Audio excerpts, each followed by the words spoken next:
সকল শ্রোতাকে আমার অভিবাদন। আবৃত্তি করব স্বরচিত একটি কবিতা, অকাল বসন্ত।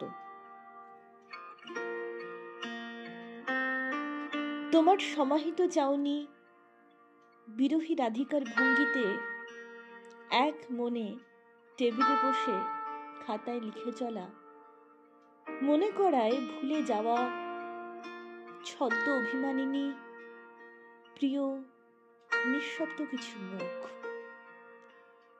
কথাটা থমকায়, শাওন মাস, চেনা মুখ অচেনা মানুষেরা ডুব দেয় মন কেমনের মনমোহিনী জলে।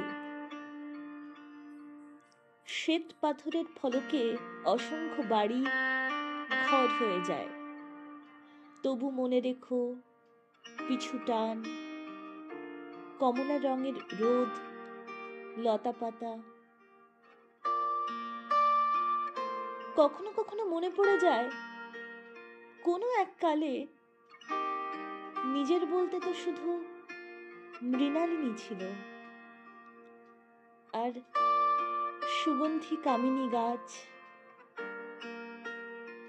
তোমার মৃণাল বাহু, ফর্সা সরু আঙুল, সুশ্রী অবনত মুখ, মৃদু নম্র স্বর।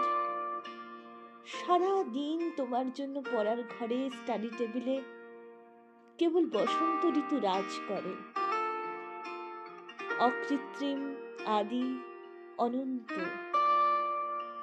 অকাল বসন্ত। তবু নিয়ম করে মেঘ সরে যায়, তুমি খাতায় চাঁপার কলি হাতে পেন্সিল ধরে রঙের আঁচড় কাটো, মোম রং ঘষো, আর আমি শুধু তোমায় দেখি।